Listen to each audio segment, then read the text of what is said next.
Fear, my dear brothers and sisters, is a very natural, normal thing to feel. And there is a good fear and a bad fear. And there is good hope and courage, and there is bad hope and courage. Fear, good fear, healthy fear, is the one that prevents you from danger, makes you calculate your next step, allows you to prepare, makes you become active and productive, to be active so that you can produce and perform and be successful and go against odds. Unhealthy fear is the debilitating one, otherwise called excessive fear or phobia. And that is the one that debilitates you. It's when you constantly fear irrationally about the future, about the present, fearing that the past will come back, fearing sickness, fearing danger, fearing this, fearing that. I mean, everywhere they go. And this is an irrational fear that debilitates you. That comes from the shaitan. What does it mean from the shaitan? It means he whispers this into you to get a hold of you. And followed after that is huzn, which means sadness. And with sadness, you do nothing. The opposite of it is hope, courage, and security. And Allah subhanahu wa ta'ala calls us to hope, courage, and security. He said, for example, in the Quran, فَفِرُّوا إِلَى اللَّهِ. Run away to Allah. There is your safety and your security. I think you've heard this story from me and maybe some other lectures, but I'd like to mention it to you now in case you haven't heard it. It has a very good lesson in it. You know that we learn from our children many lessons, isn't that correct? Do you learn from your children many lessons? Wallahi, I learn a lot. And I'll share with you, this happened to me when my daughter was about 2 years old. And I remember one time, there was something dangerous around her, and I tried to prevent her from it. And then I frowned and raised my voice because I feared for her safety. When I did that, she's not used to her father raising her voice. So she ran towards me. She ran towards me. And I was still a bit upset. I said, no, I'm still upset. The more I said no, the more she cried. And she wants me. So after a few seconds, I placed her in my lap. And then she watched my face until my frown went. And I was smiling to her. She relaxed and she slept. Safety. Fear, safety. The one she found safety with is the one she feared. How? Can you be afraid of something and also love it and seek your security in it at the same time? No. Because the fear that we're describing here is different to the one you're thinking about. It is not the fear that a person has of a beast, a monster. It is not the fear of a lion or a tiger. You are fearing the most merciful, but yet the most powerful. You are fearing the most compassionate, yet the most tremendous, Allah subhanahu wa ta'ala. And when you fear your father, or you fear your mother, or you fear someone who cares for you, the fear is more of a fear of reverence. So you know there is a compassion with them, and you can't help but find your security with them.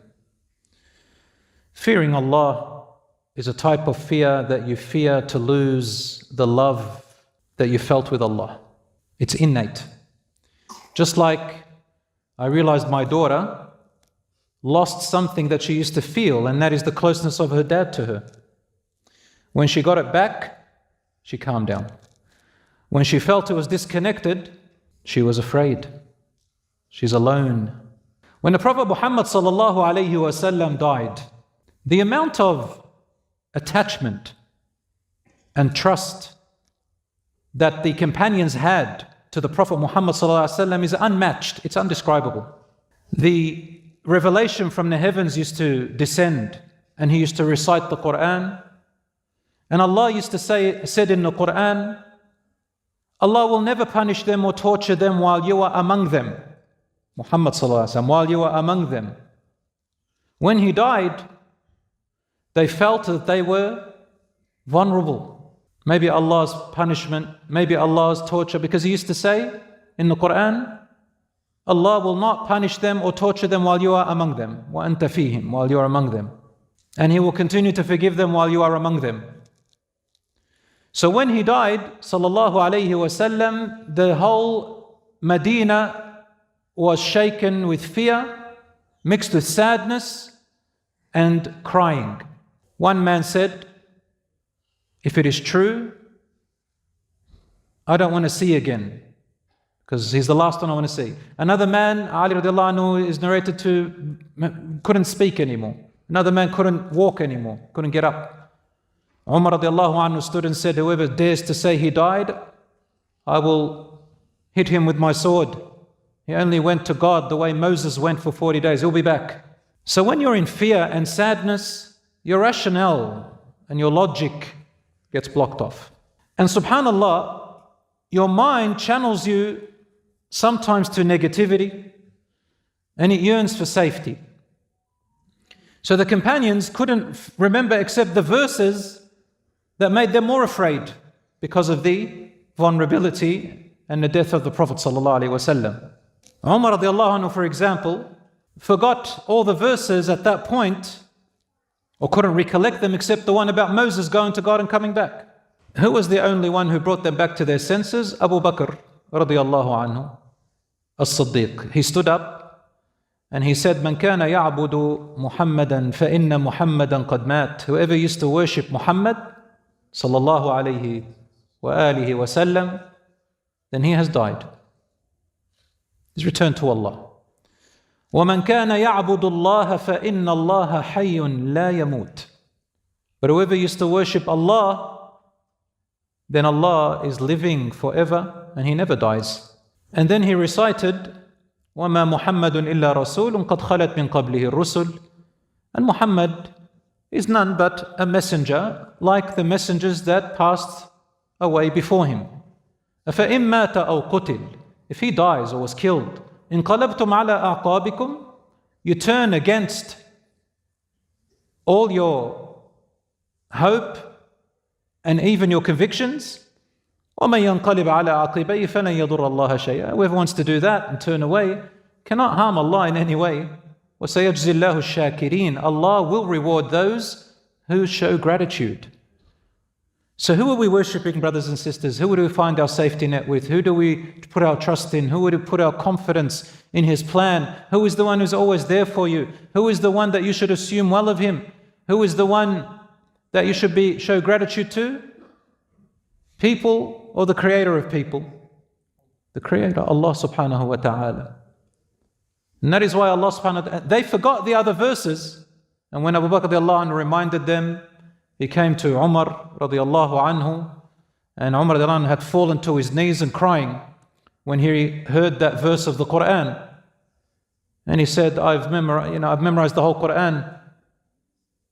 How could I have forgotten this verse? It's fear and sadness. Some people are afraid, so they show it in anger, but they're really afraid.